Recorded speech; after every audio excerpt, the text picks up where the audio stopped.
Jair Bolsonaro entrega a pré-candidatura à presidência da República para Flávio Bolsonaro. Bom, gente, acho que tá mais do que claro que, mais uma vez, Bolsonaro reafirma o seu compromisso de manter Lula e o PT no poder. Se existia alguma chance de algum candidato bolsonarista vencer as eleições, esse candidato bolsonarista seria o Tarcísio. Se existe alguma chance de um candidato bolsonarista passar a maior vergonha possível dentre todos, Caiado se saísse com o apoio do Bolsonaro, Zema se saísse com o apoio do Bolsonaro, Ratinho se saísse com o apoio do Bolsonaro, com certeza teriam mais votos do que Flávio Bolsonaro saindo com o apoio do Bolsonaro. O sujeito que teve que fazer o próprio pai vender o governo pro Centrão, pro PT e pro Supremo para salvar dos seus escândalos de corrupção, da Copenhagen, de lavagem de dinheiro, da rachadinha, da compra de mansão e por aí vai, seus negócios esquisitos na sua suposta advocacia. Esse sujeito é o pré-candidato à presidência da República de Jair Bolsonaro. Jair Bolsonaro, mais uma vez, firme no seu propósito de manter o PT no poder. Espero que dessa vez a direita bolsonarista aprenda que não tem como a gente tirar o PT do poder com Jair Bolsonaro sendo líder. Não existe a menor hipótese de derrubar o PT sob orientação de Jair Bolsonaro. Jair Bolsonaro presta um serviço ao PT com a sua burrice e o seu rabo preso. Vamos falar sobre isso logo depois que você se inscrever no canal, clicar no sininho para receber as notificações, deixar o seu like. E falando sobre o Supremo, saiu meu livro Entre a Toga e a Tribuna, numa análise das intervenções do Supremo no processo legislativo. O link tá aí na descrição do vídeo. Vamos lá. Gente, Flávio Bolsonaro, tá? Pra quem não se lembra, é aquele sujeito que tinha um gabinete na Assembleia Legislativa do Rio de Janeiro, com um funcionário fantasma, com rachadinha, com uma loja da Copenhagen usada pra lavar dinheiro, e que foi o responsável por articular em favor do Supremo Tribunal Federal, retirando as assinaturas. Nós já tínhamos, eu era deputado já, nós já tínhamos as assinaturas necessárias para abrir a CPI lava-toga no Senado da República. Flávio Bolsonaro mandou tirar as assinaturas. Jair Bolsonaro mobilizou seus senadores para tirarem as assinaturas. A gente poderia ter a maior lava-jato em relação ao judiciário da história do país, e eles mataram isso por causa do rabo preso do Flávio. Jair Bolsonaro fez acordo com o PT para nomear o Procurador-Geral da República petista, que depois acabou denunciando os próprios bolsonaristas, virou um verdadeiro tiro no pé, o que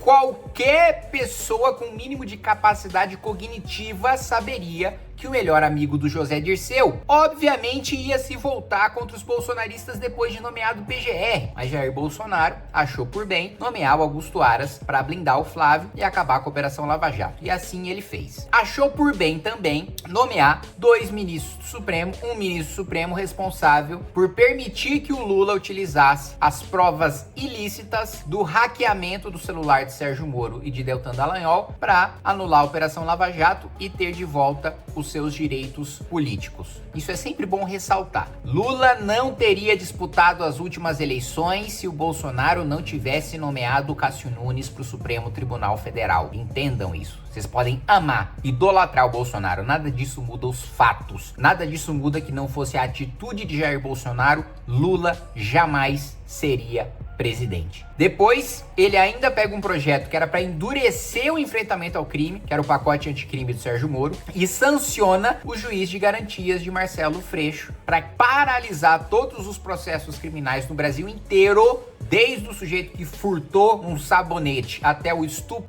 o homicida, o esquartejador e até o rachador. Para defender o seu próprio filho, ele cria a figura do juiz de garantias. Depois, ele afrouxa a lei de improbidade administrativa. Depois, ele tenta aprovar a PEC da impunidade, em que o deputado não poderia ser preso nem em flagrante de crime inafiançável. Então, nem se eu fosse pego torturando uma pessoa, eu, enquanto deputado federal, não poderia ser preso se a PEC da impunidade tivesse sido aprovada, e eu lutei para barrar quando os bolsonaristas queriam aprovar na legislatura passada.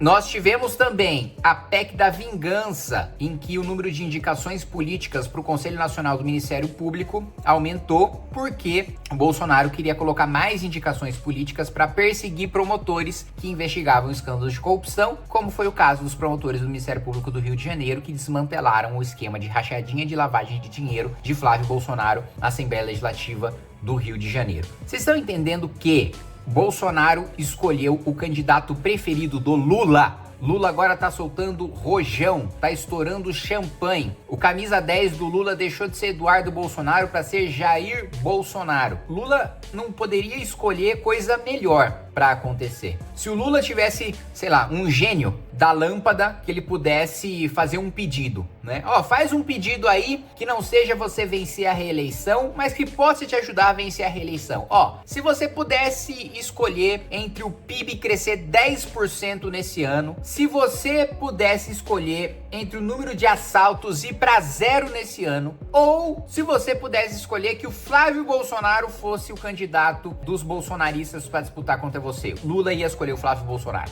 Lula, assim, não tem PIB de 10%, não tem segurança resolvida que desse a reeleição mais certa pro Lula do que o Flávio candidato. Sabe qual que é a boa notícia? Sabe o que me anima? Saber que nós temos um pré-candidato à presidência da República que vai arregaçar o Flávio Bolsonaro nos debates, chamado Renan Santos. Ainda bem que nós temos Renan Santos. Por quê? Se a representação da direita no debate nacional fosse o Flávio Bolsonaro, a direita ia sair como corrupta, frouxa, de rabo preso. Vamos lembrar, Flávio Bolsonaro foi contra o impeachment do ministro Alexandre de Moraes. Flávio Bolsonaro, enquanto o pai estava sendo preso pelo Supremo, foi contra impeachment de ministro.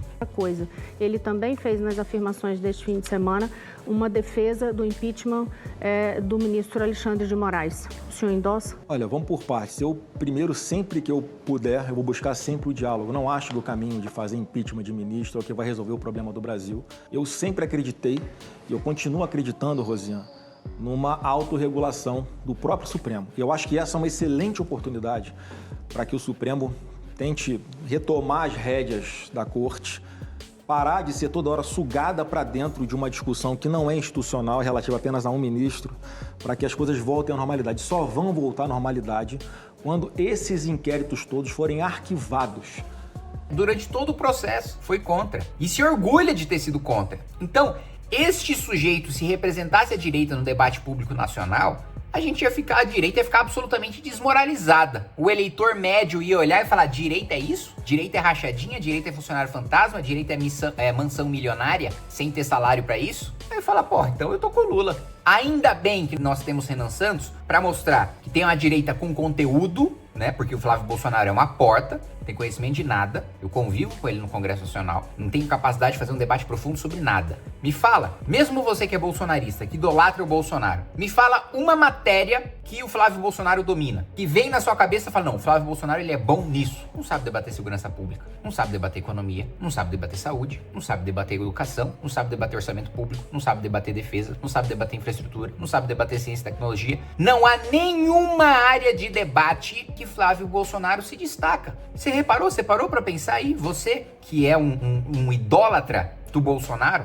parou pra refletir que você é incapaz de pensar um tema em que o Flávio Bolsonaro se destaque? Porque não existe. Então ele não tem a profundidade. Ainda bem que nós temos Renan Santos com o melhor programa pro país no livro amarelo do Partido Missão. 2, não tem coragem.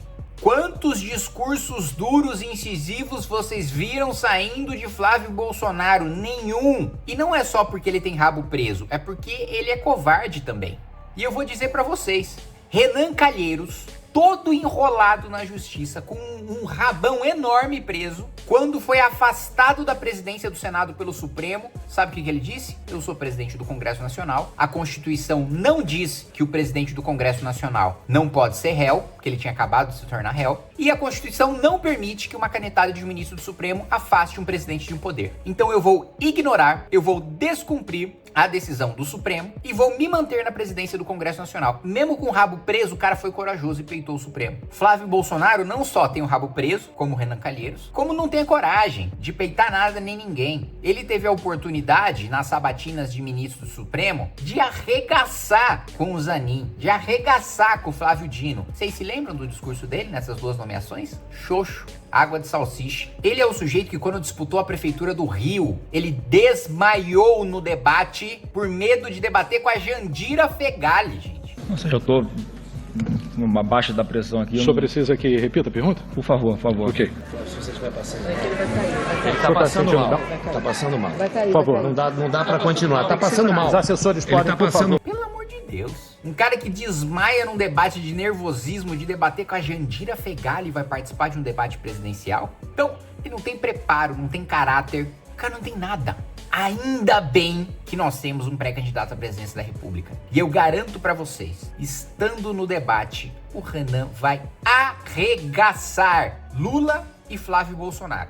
Anotem o que eu tô dizendo. Muitas pessoas vão falar, é piada, 2%, não sei o quê. Ninguém acreditava que o Lula ia ganhar a eleição no começo. Ninguém acreditava que Jair Bolsonaro ia ganhar a eleição no começo. Na Prefeitura de São Paulo, ninguém acreditava que o João Dória ia ganhar a sua primeira eleição. Então, assim, é muito comum quem ninguém acredita acabar vencendo. E esse vai ser o caso de Renan Santos. Quando isso daqui a exatamente um ano, quando Renan Santos estiver eleito presidente da República, vai parecer óbvio. Porra, é claro que um cara mais preparado, mais corajoso, um outsider, iria vencer a presidência. Agora, neste exato momento, quando eu tô falando isso, gravando esse vídeo, dia 5 de dezembro de 2025, parece loucura pra quem é de fora e não tá acompanhando de perto o MBL e o Partido Missão. Daqui a um ano, você vai ver quem que é o louco.